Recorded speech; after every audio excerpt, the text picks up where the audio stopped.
Hello everybody and welcome back to Expert Examiner IELTS. My name is Glyn and in this video I'm going to give some feedback on Akmal's speaking test. Let's dive straight in.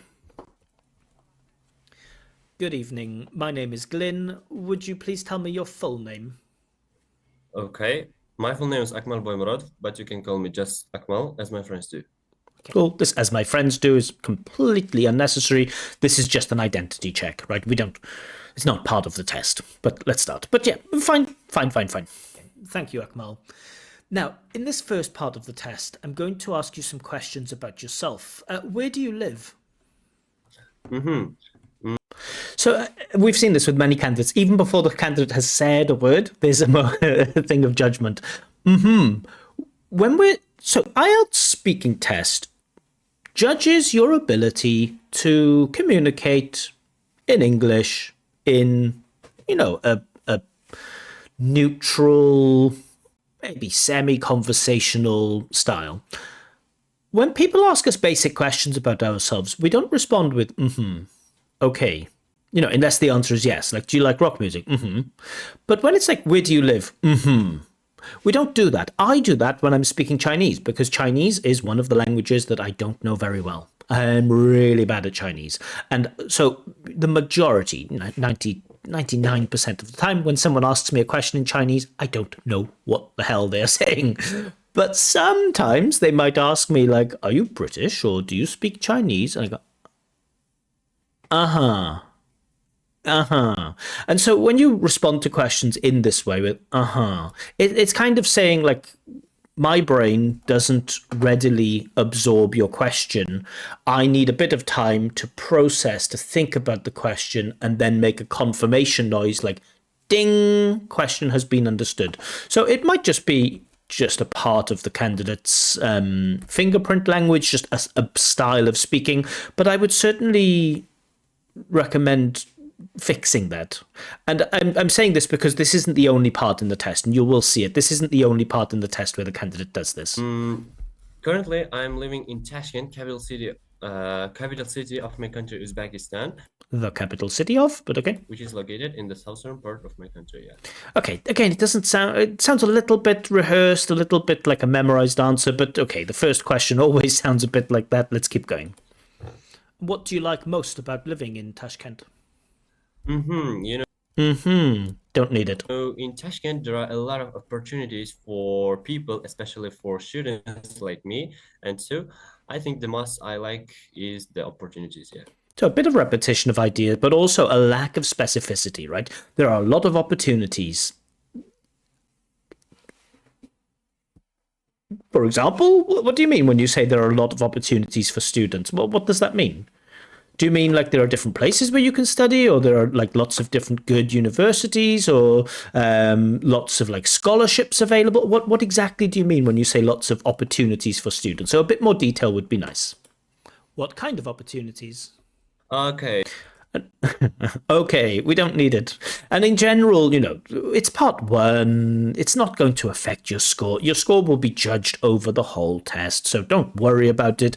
But the examiner doesn't want to ask these follow-up questions in part one. What kind of music do you like? Rock music. Why? I like it because there are lots of opportunities. What opportunities? Right. The examiner wants you to be willing to give this information yourself without pulling it from you. So, in Tashkent, there are various types of... There are various. This sometimes happens when candidates activate like language instead of saying like a lot of. Sometimes candidates think, very quickly and probably even subconsciously, they think, okay, a lot of is not good enough for the IELTS, and therefore I need to use a synonym, and so I'll use various. And then when you do all of this brain work, this increases the cognitive load in your brain, and it kills your fluency. So you got a lot of, no, not a lot of, I'll use various. There are various, and then you activate the word various, but because you've spent brain work activating that word various, you're unable then to keep going. You have to stop, you have to go back, and you have to repeat various in order to keep going. So this is when we talk about like how readily accessible vocab is, that's this great point to notice. Does the candidate have to do brain work to produce that relevant vocabulary? Just notice it again. In Tashkent, there are various types of tutors, and there are the teachers also really quality with high quality. And You can see that reformulation, right? It's a little bit chaotic. you know, they are really experienced, and so I like Experienced. We see this all the time with candidates from Uzbekistan. These ed endings, they really struggle with them, right? They pronounce, not all, but very often, even high-level candidates from Uzbekistan produce id sounds, experienced, used, things like this. Experienced with a t sound, experienced. I like that one, yeah. Candidate reaction is a little bit negative, but we're still only in part one. I know this candidate speaks English very well. I just wish he could relax and not think of it as an IELTS test. Just think of it as like a casual conversation. And is there anything you'd like to change about Tashkent? Of course, I like, because you know, It's not I like. Is there anything you would like? Would like is different to like. Now, we tend to repeat the modal in English, not the main verb. So when people say, like, do you like rock music? We say, yes, I do. Or, of course, I do. Would you like, is there anything you'd like to change about Tashkent? You could say, of course I would, or of course there is. And I think, of course there is probably, mathematically the best answer. Of course there is. But of course I would, not of course I like, because it's not about, like, dislike. It's about I would like, I wouldn't like. in Tashkent, the roads are always full. I mean, I would like, if I had a chance. So again, things don't come out in one attempt, right? It always or not always, but it often takes the candidates a couple of attempts to formulate the sentence. Just notice. Are always full. I mean, I would like, if I had a chance. If I had a chance. I would like to change the So things don't come out in one go. This constant need for reformulation. Change the Tashkent into another area in order to avoid. And then we lose coherence, right? I would like to change Tashkent into another area in order to avoid. And it's like, what does it mean to change Tashkent into another area? Not quite sure. Avoid hustle and bustle of the city. And then again, the hustle and bustle of the city, this like memorized language that everybody, when they take IELTS, not everybody, but so many people use, like hustle and bustle of the city, or reduce stress after a hard day's work. It's like, okay. So hustle and bustle stands out. It's not that hustle and bustle is, wrong.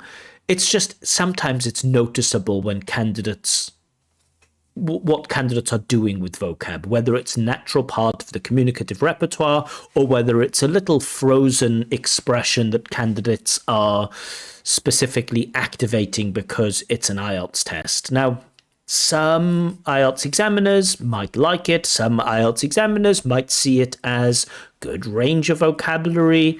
Some other IELTS examiners, I would say more experienced examiners, people like myself,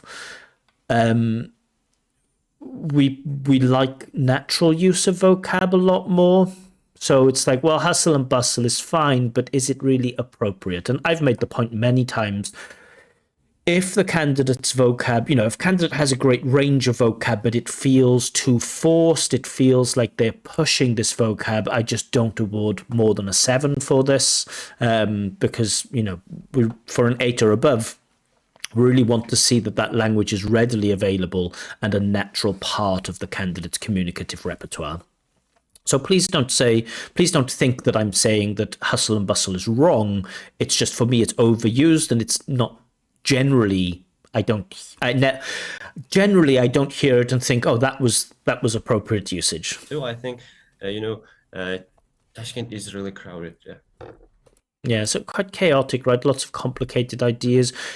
Is there anything you'd like to change about Tashkent? Yeah, I'd like to change the problems that we have with traffic. Like at the moment, there are traffic jams everywhere. I don't really know what can be done, but somebody needs to do something, because at the moment, the roads are just terrible. Nice, normal, simple answer. And Noted. do you think you'll continue living in Tashkent in the future? Of course, yes, because Yeah, we don't usually use of course yes. We can use yes of course or of course not. In the positive, if we want to start instead of course yes, we usually use of course plus subject plus auxiliary verb, right? Do you like rock music? Of course I do. Have you been there before? Of course I have. Do you think you will continue living there in the future? Of course I will. Not of course yes. Tashkent is. I can say that Tashkent is only city where the You can even see the candidate closes his eyes to keep going, right? Sometimes we do this when it's difficult for us to keep going. Watch the candidate's eye close, and I'll comment on this in a moment. Just notice it first. Watch the candidate closing his eyes. Of course, yes, because Tashkent is. I can say that Tashkent is only city. There. And sometimes, it is mentioned in the band descriptors, in the criteria about like candidate can keep going without noticeable effort. Now, if we need to close our eyes in order to keep going, this shows that it is not without noticeable effort. This is a sign that finishing your idea requires effort. Now, of course, if it happens once, we don't care about it. We're always thinking of like accumulative evidence, right? We're always looking at tiny, tiny bits of evidence and we try to put them together. And then at the end, we use that evidence to make a conclusion about the candidate's marks. It's not like if you close your eyes, you should never close your eyes in IELTS. If you close your eyes, you won't get a band 8. It is never, ever as easy as that. Think of it like body language experts, right? When somebody folds their arms, it doesn't always mean that they're defensive. It might mean that they're cold, right? But body language experts look at what they call body language clusters. Different parts of body language mixed together, and they gather all of that evidence, and then based on that, the body language expert makes a conclusion. It's not a deductive 100% conclusion, but it is enough to say, they can be reasonably certain that probably this is the emotion that the person is feeling. And it's kind of the same way that IELTS examiners or English examiners, how we judge people, where it's not just one usage, it's not just one case of closing your eyes or one reformulation. We try to take all of those different bits, put them together, and then, put them in the right box. Is it a band 7 box? Is it a band 6 box? Is it a band 5 box? And so on. But this is clear evidence that the candidate has some difficulty speaking at length. Is only city where the where it's And the same thing with the hand with the the opportunities are So of course you are not judged on your body language, but your body language can be used as evidence that perhaps you are struggling. really high, really more. Really high, really more. So again, candidate can't deliver things in one go. Long-term friend of the channel, Brian, mentions this issue of intentionality, speaking with intentionality, and I love that term. Thinking about what you want to say, having a clear idea, and saying it, instead of just saying words and then repeating and breaking down and going back. Speaking with intentionality is a very, very useful skill. Compared to another parts of my country, and so I really would like, because here in Tashkent it is really easy to get information about. And again, the question is like, do you think you'll continue living in Tashkent in the future? And for me, these reformulations do show some breakdown in coherence. Something else, for example, the field you want to continue your path. The field you want to continue your path. Okay, the field you want to continue your path. I can kind of infer meaning, but it's not so easy to understand. Let's talk about relaxing now. Do you see yourself as a relaxed person in general? I use it to Used to, not use it to. Again, these ed endings for people from Uzbekistan, always an issue. about 2 years ago, but currently not because, as I stated earlier, I'm going to a couple of tutors. The first one is for IELTS, the second one is for SAT, and so I think So candidates' language seems to just be a little bit faster now, I currently and not necessarily in a good way. It just feels a little bit rushed. first one is for IELTS, the second one is Yeah, just notice how rushed the candidate's speech first one feels is here. for IELTS, the second one is for SAT, and so I think I don't know what SAE is. You might want to explain that. And I always think, like, in an IELTS test, don't talk about IELTS. I always feel it's a bit weird when people talk about IELTS in IELTS. I really don't like it when the exams that I examine for, often candidates do this. They say things like, if the question is like, what did you do last weekend? They say, oh, I spent last weekend studying for this exam because I really need to pass this exam because it's so important for me and I really hope you will give me a good mark. And it's like, please don't do that in the test. I know this candidate isn't doing this. But in an IELTS test, don't talk about IELTS. I currently I am not a relaxed person at all. Relaxed, not relaxed. So we get experienced, use zid, relaxed. And that comment I made about don't talk about IELTS in the IELTS exam, that's not me speaking as there's nothing in the IELTS guidance that says that you can't do that. There might be examiners that think it's absolutely fine to do it. It's just, again, I can only speak from my own perspective.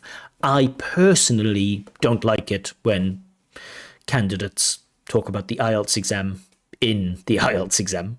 Because I am spending much of my time. A lot of my time is better, much in negative or questions, but a lot of in positive. For studying, and so yeah. Spending a lot of my time studying is better than spending a lot of my time for studying. On studying is maybe better, but spend time doing something, spend time on something. Do you think listening to music is a good way to relax? Of course, I think yeah. Cool. I like that. Oh, of course. That's a nice bit of intonation. But again, we get I think yeah. We don't say I think yeah in English. I think yes. I think no. We don't use it. I think it is. I think so. Because I am a type of person. Almost everybody around me, like my friends, or relatives, and my parents, know that I'm a mellophile, and Okay. So mellophile feels like a bit of forced language, but I think it works here. And I've never heard the word mellophile before. This was the first time I'd ever heard the word mellophile. I know a lot of people in the Russian-speaking world use the word meloman or melomin to talk about, someone who likes a lot of different kinds of music. I guess mellophile, just putting the two things together, somebody who loves music. But okay, I think the word works here. I really like to music because I really like to music. like my friends or relatives and my parents know that I'm a mellophile, and I really like to music I really like to music. because I find music to be one of the most easiest and best ways to Candid is speaking with some enthusiasm, fine, but I do feel like he's approaching it like a test. I don't.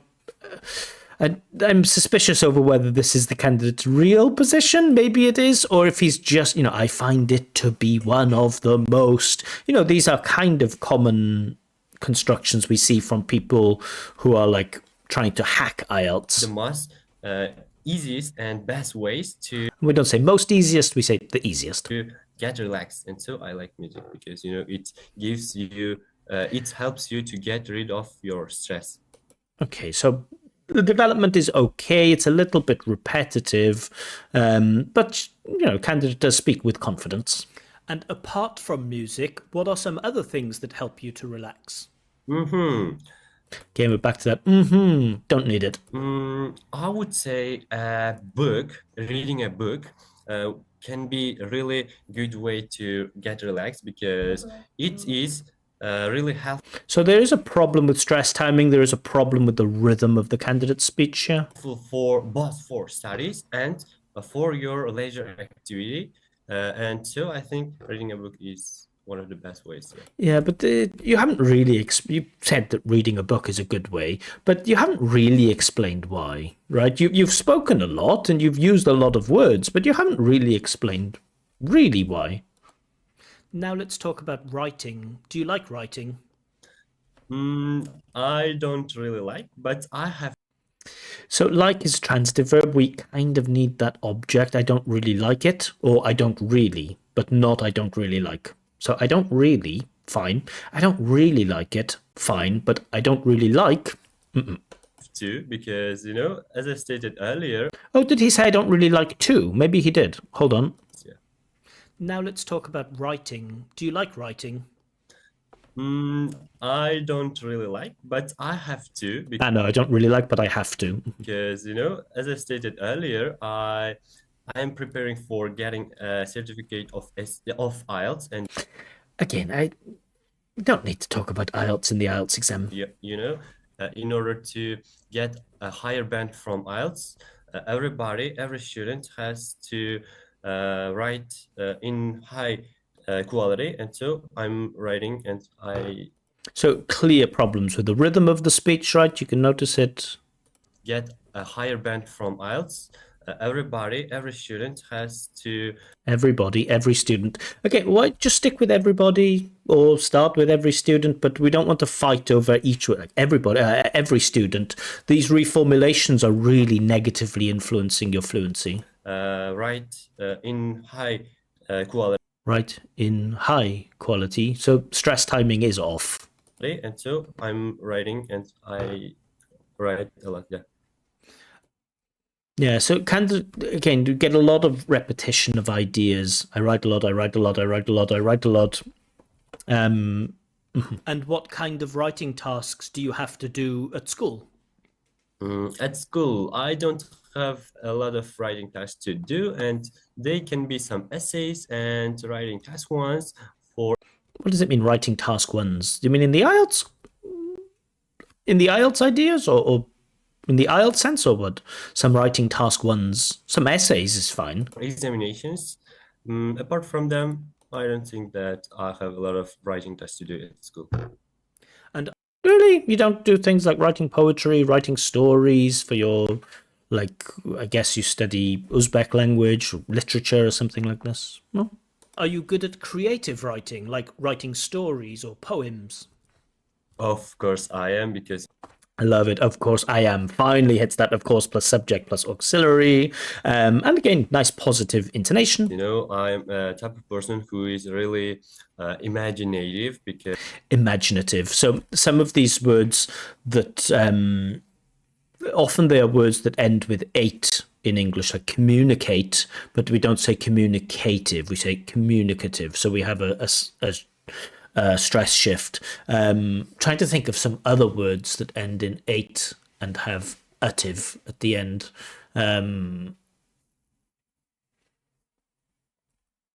Create is the exception, of course. Create, creative. But I know that there are other words there. There are other words, but my brain is so slow. Stipulate, stipulative. I don't know. Demonstrate, demonstrative. Communicate, communicative. Imagine, imaginative. So it's not imaginative, but imaginative. every time I start writing task 2, I turn it into Did I say demonstrative? Demonstrative. Let's go back. every time I start writing task 2, Again, every time I start writing task 2, candidate doesn't mention, IELTS task 2. The candidate assumes that we have a shared knowledge, but I don't know how I feel about this. Because, obviously, you could say, and I try to give candidates the benefit of the doubt as much as possible. You could say that the candidate recognizes the social awareness that the examiner, when he uses task 2, that he knows what we're talking about. But from another point of view, you think, well, we're testing your ability to naturally use English, and on the street with people, you wouldn't say, oh yeah, I have problems with a task 2, because the average person on the street would say, what do you mean a task 2? I don't know what you're talking about. Do you mean, what do you mean? IELTS essays would be a more common term that everyone can understand, or English essays, everyone can understand that. But writing task twos is like shared knowledge that only insiders in the IELTS world have. And I don't like taking risks with in general. And so for me, I would avoid using this risky shared knowledge and just try to use, general knowledge, general words. Turn it into a story, and every time I write task two, writing for IELTS, my Yeah, too much. We're talking about IELTS too much. teacher always says that, Says. why are you turning it into a story? So my teacher always says that. Why are you always turning it into a story? The direct speech is okay, but of course we need to change that reporting verb to ask. My teacher always asks me, why are you turning that into a story? A better way to, show, not to show off grammar, but a more natural way to express that is probably to use reported speech. My teacher always asks me why I always do that. Right, but that's an embedded clause. That's a more complex structure and can be more difficult. I think I've mentioned it before that candidates with less grammatical range tend to rely on direct speech more, and candidates with wider range generally, not always, use reported speech more. For a film, just write it and that's it. And so I think, yeah. Okay, thank you. All right, so I've spent a lot of time on part one, so I'm going to recap very quickly. The candidate's a very confident speaker in English. However, the candidate's ideas are a little bit complicated, and the candidate is chaotic with fighting over words, and there's a lot of reformulation. Everybody, I don't know, every student, just fight too much fighting over words. Sometimes that leads to a loss of coherence where, the candidate often says a lot, but doesn't always develop in the most logical way. I don't really get the idea about why the candidate is going to stay in Uzbekistan. The idea of changing Tashkent into a different area. A couple of cases where there was a loss of coherence. Sometimes the candidate shows some difficulty to continue speaking. Pronunciation, generally very easy to understand the candidate, but with some very noticeable mispronunciations and a clear lack of stress timing, lack of rhythm.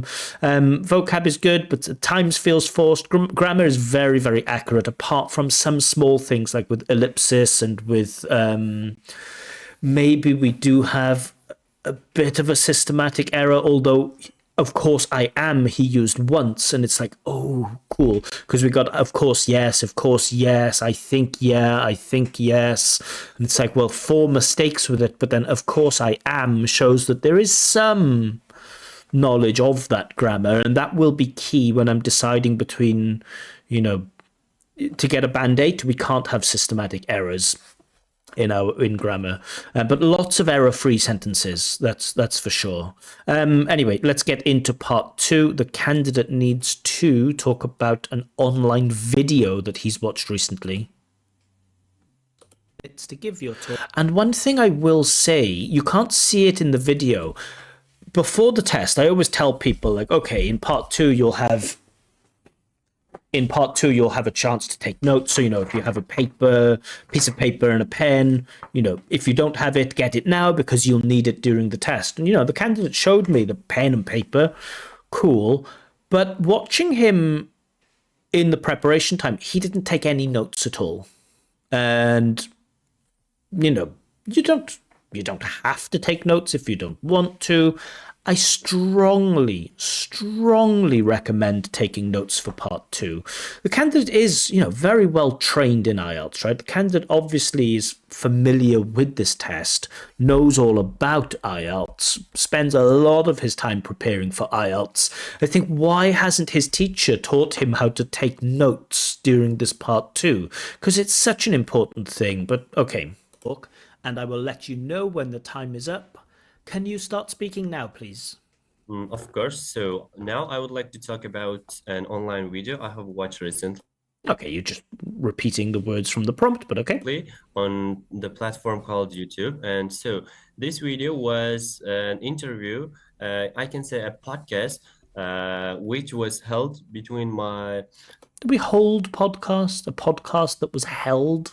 between my, I don't know, nice bit of passive, but teacher, my own teacher, and one of the organizers and organizers. We don't have the word organizator, an organizer. what is the founders of the Learning Center Everest. And so The Learning Center Everest. And again, am I supposed to know what the Learning Center Everest is? Because the way that you produce this language feels like I should know what it is.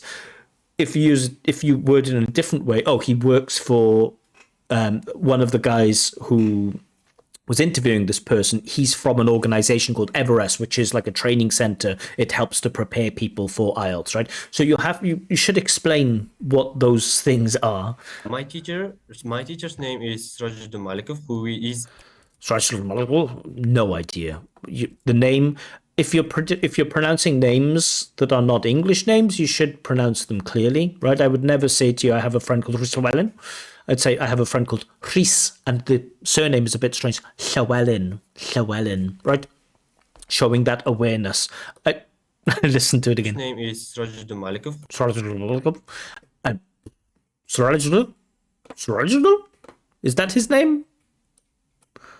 Organizers and what is the founders of the Learning Center Everest. And so my teacher's name is Sirajuddin Malikov, who is sorry, it seems like I'm mocking. I'm not. I'm just trying to show you what I hear, right? Because in your brain, of course, you know his name. It's very familiar to you. But for me, it just sounds like he is a niner, who is one of again, niner is a bit of jargon, right? This is only a term that's used, I don't know, maybe only in Uzbekistan. Maybe some people in Kazakhstan use that word niner. A niner is, a colloquial term used in Uzbekistan for a person who got band 9 in IELTS. It is not a widely known term, and so we should be careful with those. He's a guy who got a band 9 in IELTS, or he's a guy that got maximum marks in IELTS, top marks.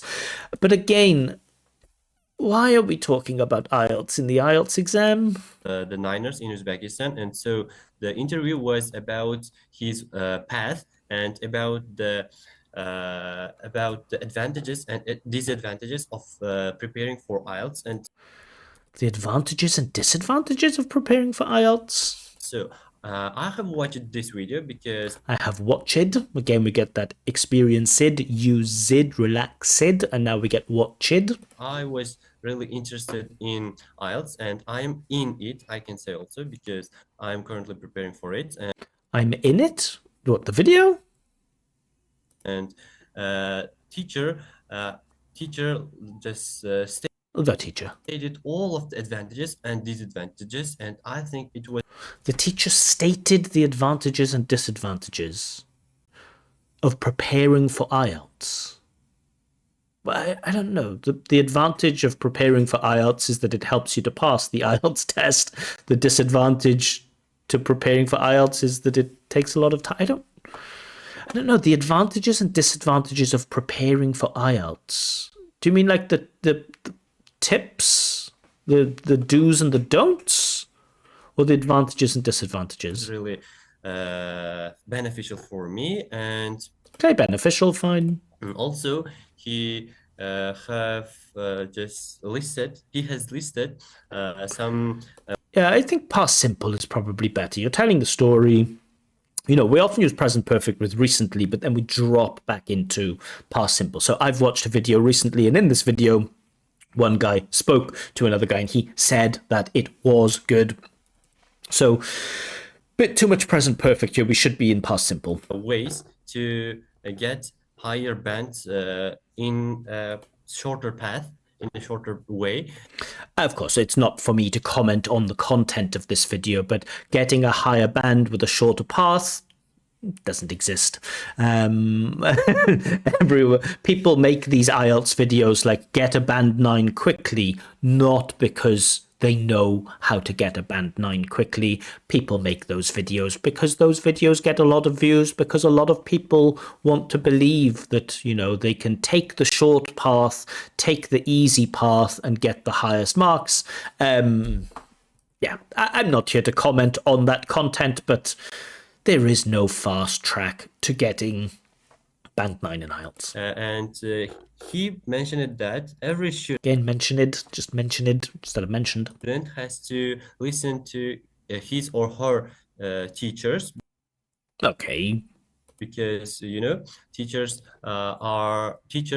have already passed the way passed it the way. that students want to walk through, and so That's not always true. I've had some students who are billionaires, and I've certainly not walked down the path that some of my students have walked down. But I get what you mean. If you're preparing for IELTS, absolutely, in most cases. yeah, there were a lot of informations like that, Informations as a plural noun. but the video was about 2 hours and 2.5 hours actually, and so I think I cannot state all the information, and yeah, it was Okay, really thank you. All right, so kind of manages to speak for 2 minutes. Cool. Again, I don't love the fact that we're still talking about IELTS. It's like you spoke about IELTS in part 1, and now you're going to speak about IELTS in part 2. Again, this is only my personal thing, but I would recommend not speaking about IELTS in the IELTS test. Show your vocab outside of the world of IELTS. Vocab, okay, fine, like beneficial. Don't know about advantages, disadvantages, and some things about like passed the path instead of walked the path. Some inappropriacies. Grammar, like there were informations instead of there was some information. A couple of slips with articles there too, which could be problematic. Yeah, pronunciation understandable, but again with some problems with the ed endings and fluency. Again, quite a lot of reformulations, but let's get to part 3. All right, so you've been talking about this video that you've watched online, and at times I felt like the candidate's language was just a little bit rushed. So 2 minutes, of course, it's not a crazy long time, but we never want to feel like we're rushing through the task. Okay. Let's talk about YouTube now. Why do so many people prefer watching videos on YouTube instead of watching TV? okay, because I think Again, with that okay, it's not an appropriate response to an open question. there are a lot of advantages of YouTube, especially for students. Candidate speech again feels just too rushed here. Why do so many people prefer watching? Notice the speed of the speech just feels too rushed. Videos on YouTube instead of watching TV. Okay, because I think there are a lot of advantages of YouTube, especially for students. And YouTube is not is not limited. I can say because Again, get constant reformulation, but also it's not limited. I don't know what that means, and I hope you'll explain it. It's not limited. the TV is limited by the government, but YouTube What do you mean the TV is limited by the government? Can you explain what you mean? Because I don't quite get it. Do you mean like the government controls exactly what's on TV and what's not on TV, but the government doesn't have control over the content on YouTube? Is that the idea? cannot be limited, and so I think people So kind of relies on that word limited a lot, but it needs to be explained. often choose YouTube to watch a video, and I think it is only a tip of an iceberg, because there are a lot of It's only the tip of the iceberg. He says tip of an iceberg. It's a frozen expression, the tip of the iceberg. But I don't know. It's just forced. It's not used in any natural context. people often choose YouTube to watch a video, and I think it is only a tip of an iceberg, because there are a lot of more essential advantages of it. I don't know what tip of the iceberg means here. And so yeah, there are a lot of them. So yeah, don't use those idiomatic expressions just for no reason. They should be used carefully in the right contexts. And what are some popular kinds of videos on YouTube nowadays? So Again, this don't need it. I think the majority of the people, the majority of the children Majority of the people, the majority of the children. Again, we're fighting over word choice. The world are currently preparing for learning English, and The majority of the world, or the majority of the children, are currently preparing for learning English. so I think the most popular one is just the videos about learning how to easily learn English language. Those are not the most popular videos on YouTube. When we think about different genres, makeup videos are popular. I don't know what Mr. Beast does, but whatever Mr. Beast does is popular. Maybe gaming videos are popular. Live streams, things like this, those are popular. I don't know if English language learning as a genre of YouTube video really is the most popular. And other types of languages also, like Chinese or even like Korean. Yeah. So I noticed that the candidate is still, fixed on this IELTS stuff. So I tried to pull him in a different direction here. Can you think of any other kinds of popular videos apart from language learning? So I'm trying to, I wanted to see how the candidate does with vocab not connected to language learning, because we've had a lot of that in part 1, a lot of it in part 2, and now the candidate is kind of going down that road in part 3. And I just want to put him in a different direction to see how he manages to speak about other topics. Of course, there are, for example, just Of course, there are. Good. Hitting that, of course, plus subject plus auxiliary. yeah, actually I don't know. I cannot just answer globally, but I can answer in my country about the videos in my country. So a lot of padding here. I don't know. I can't answer globally. I know. Just say, well, in my country, a lot of people watch blah, blah, blah, blah, blah. Because in my country currently the videos about the cars are becoming. So it takes a while to get to that thing of cars. There's a lot of padding, a lot of like fronting of random information, or not random information, but stuff that doesn't give me the answer. Just in my country, a lot of people watch videos about cars and then tell me something about those videos, about who makes those videos, who watches those videos, why people like those videos. That's where we want our topic development to be.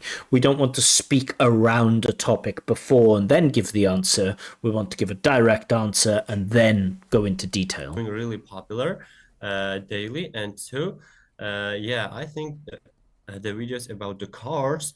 But there is no development there, right? You've told me you've a lot of padding and then cars and then repeating cars. Are really well known currently. Yeah. So yeah, there's no development of that. There's no like, why do people do that? What are in these videos? And how do you think platforms like YouTube might change in the future? I don't think that the platforms like YouTube. I don't think that. We shouldn't be stressing that. I don't think the platforms like YouTube, I don't think the platforms like YouTube, I don't think that platforms like YouTube. So stress timing is off. YouTube and TikTok and Instagram are. We're not talking about TikTok and Instagram. I know you might link them together. YouTube is, maybe there are some similarities. Okay. Going to change drastically, but I think. Drastically. Okay. Clear what the candidate's saying, but it sounds a bit like drastically. Drastically. I don't know. There can be some. There. Okay, not a big problem. Enhancements like type of information that you will get. For example, just you can. There can be some enhancements in the type of information that you'll get. Okay, but again, the idea isn't clear, but hopefully you'll explain. Hold some conversations with the people on YouTube. Also, maybe added that function, and yeah. Yeah, again, I'm not quite sure what that changes. The type of information you'll get, there will be some enhancements, and you can hold some conversations with people. I can't say that I can't say that I fully get that point. Let's talk about other streaming platforms now. Do you think platforms like Netflix offer good value for money? Good value for money means not very expensive. You pay your money and you get a good thing for what you get. Yeah, maybe. I don't know. I don't know exactly personally because I don't really use the platform called Netflix, but the friends of mine The platform called Netflix? I don't use Netflix. And I know, right, there are people out there who say, like, oh, make your grammar more complex by saying, like, the platform called Netflix, because when you use the platform called Netflix, you're using a passive reduced relative clause. Okay, that is true, the platform called Netflix, but the appropriate thing is I don't use Netflix, not the platform called Netflix. It's unnecessarily complex. It just sounds odd. a lot of friends of mine use, and they always say that it is really good, especially for earning money. And Netflix is good for earning money? Who earns money from Netflix? My friends who use Netflix say it's good for earning money? Totally lost. yeah, they use it, and so they say yeah, because the a lot of people currently globally watch videos and like watch films with the help of that platform. I mean Netflix, and so I think because So Candid is extending his answer, but he's not developing the answer. of the wide range, it is easier to earn money from Netflix. And again, I don't know what it means. It's easier to earn money from Netflix. The only people who earn money from Netflix, I guess, are production companies and Netflix. Some people think that the quality of TV series and movies has gotten worse since the rise of streaming platforms. Do you agree? I don't really agree because as technology has been developed, Again, as technology has been developed, again, developed instead of developed, has developed, maybe is better than has been developed, but I don't, as technology has been developed, feels a bit IELTS-y. drastically, I can say that the quality of the TV shows and TV series uh, also becoming is also improving because Cool. Hopefully now you'll give specifics of how technology improves the quality of TV shows and movies. the in what do you say in making TV series, there will be a lot of cameras, modern cameras, I mean. There will be a lot of cameras. But in streaming, you cannot just use them. In streaming, you can't use them. So you've said that technology improves the quality, or at least you've said you don't agree that the quality of new movies and TV series is getting worse. You think that technology helps them to get better. How does technology help them to get better? So far, your idea is there are a lot of cameras. Use them, and you can only use the camera of your laptop or a phone. And I think Why are we talking about like streaming, like Twitch streams? Netflix is a platform, it's streaming platform not for streamers but for people to watch movies and TV series. they cannot be better than the cameras that are really costly and expensive. Again, costly and expensive. And this is something I notice also from candidates who are trying to force it. They use synonyms. They say, oh, it's big and it's huge. It's small and it's tiny. It's hot and it's boiling. It's costly and expensive. Not appropriate use of vocab. And do you think streaming platforms will completely replace normal TV in the future? Okay, we're almost. We've been going for quite a while. I think this will be the last question because I know what score I'm going to give. I think there's only a couple of questions left anyway. Mm, I don't think so. I don't think so because, as I stated earlier, so TV is one of the best sources of information for people, especially for the population, and it is really useful for government to uh, make sure that For the government or for governments. the information that is occurring, that what is it, the situations occurring in the government can be got by the population, and I think they will not be replaced. But okay, I think I'm going to hold it. They will not be replaced. Good, passive. So it feels like I'm a little bit negative, and that's probably because I think the candidate is underperforming a little bit. I think the candidate does have C1 level English, but I'm not sure that the candidate has really demonstrated, has really produced a C1 performance here, right? So that's whenever I'm negative, it's only because I feel like the candidate, if the candidate is like is a B1 and has a B2 performance, generally I'm quite positive about it. But for me, it feels like this candidate has C1 level of English, but has been trained to do this IELTS test in the hacky way, which is like impress the examiner by saying hustle and bustle. And for me, that's always like a little bit of a disappointment. So I think this is quite an easy one to mark. I'm going to go through my marks one by one. Fluency and coherence, it is a 6, unfortunately. So you show a willingness to speak at length, but sometimes you show some pain or some strain, let's say. You talk a lot, but often fail to develop your answers in a meaningful way.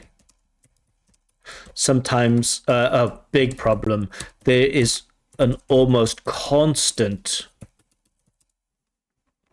stream of reformulation. Starting, saying something, backtracking, going back, saying it a different way, starting, changing that word for that word. It's very, very noticeable. So for me, 6 for fluency and coherence. Lexical resource, I think I can comfortably say 7. You have a very good range of vocab, but it is noticeable that you are forcing some bits of language. Sorry, my computer is not set in exactly the right way. Bits of language, like you mentioned the tip of the iceberg and the hustle and bustle, and it just stands out as being, wholly unnatural. Making your vocab choices sound unnatural. There are some other cases like to pass the path instead of to walk the path and things like this. Just a couple of things where I think that's not really the appropriate vocab, and using like costly and expensive just over like stacking synonyms together. That's not natural vocab use. Grammatical range and accuracy.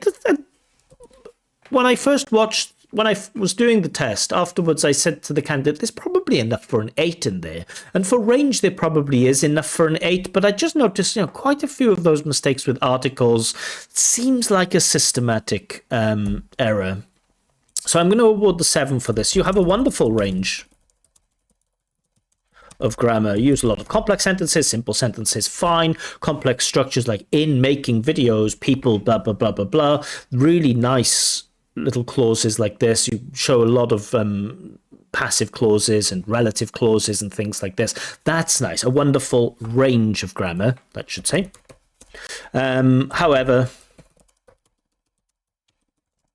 there are some systematic errors with auxiliaries and articles. Of course I do. Yes, I think so. Things like this. Okay, I think so. I think it is. I think I do, and so on. Ellipsis is a bit of grammar that I think you could look at. Ellipsis and substitution, but also auxiliaries, articles. Those are the things that stand out as being systematic errors, so probably closer to a 7. You're also overusing like present perfect in part 2, where past simple was more appropriate. So that might be evidence that it's closer to a 7 than an 8. And for pronunciation, I'm going to go with 7. Again, originally I thought maybe there was enough. No, I didn't think there was enough in there for an 8, sorry. I want to just take a look at the pronunciation, just to show you how this pronunciation thing works, in case you don't know, right? So the the people who write these band descriptors, maybe they're just lazy. So with a 6, you see a bunch of stuff, and then with an 8, you see a bunch of stuff. Now, 7 says displays all of the positive features of band 6 and some but not all of the positive features of band 8. So first of all, uses a range of phonological features. This is band 6. Yes. Control is variable. Okay. Positive features. Chunking is generally appropriate. Yeah, generally. Rhythm may be affected. Fine. Some effective use of intonation and stress. Yes. Individual words or phoneme may be mispronounced. Okay, that's not a positive feature. It's a negative feature. Can generally be understood throughout without much effort. Yes. And then do we have some positive features of band 8? Wide range of phonological features to convey precise or subtle meaning? I don't think so. Can sustain, I mean, maybe just a couple of cases, of course, you know, a couple of instances maybe, but not a wide range, I would say. Can sustain appropriate rhythm? No, the candidate can't sustain appropriate rhythm, unfortunately. Flexible use of stress and intonation across long utterances? No. Can be easily understood throughout?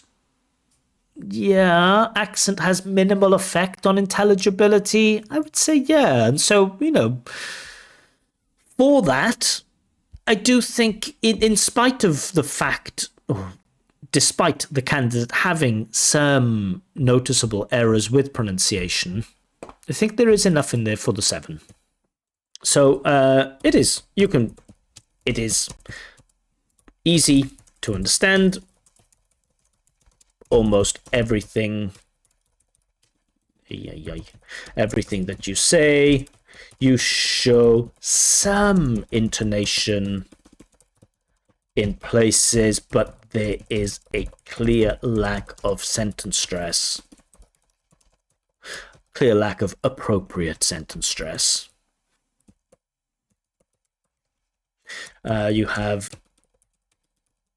systematic problems with ed endings.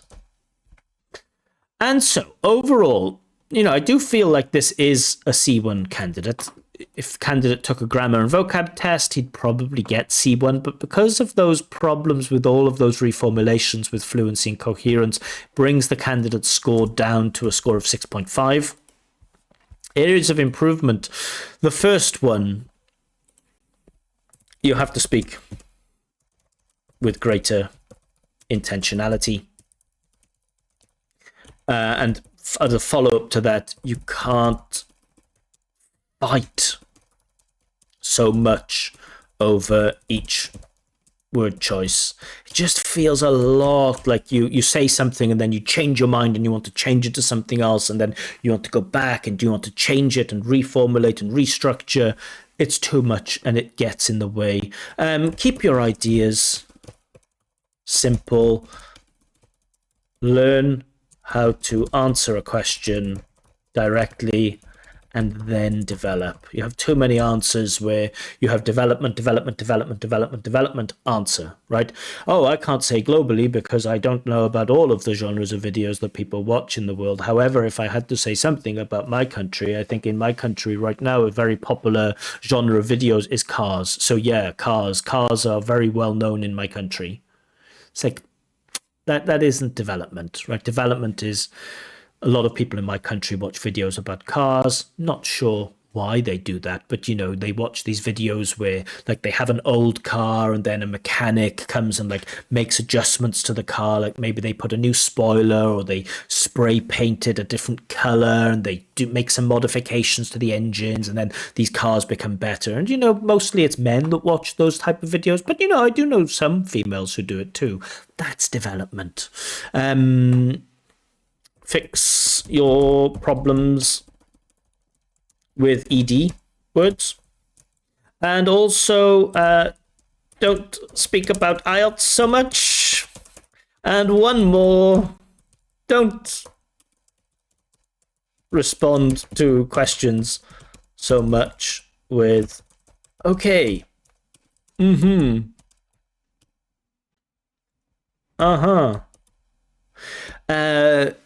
where are you from? What do you do in your free time? Uh-huh.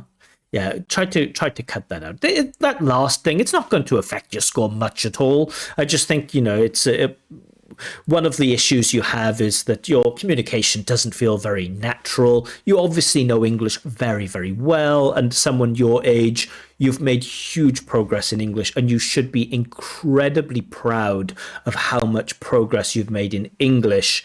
Now it's just a case use of developing some communication skills, learning how to communicate in a more natural way, and to stop thinking about IELTS as a chance to impress the examiner. In almost all cases, when candidates walk in thinking I'm going to impress the examiner doesn't want to be impressed.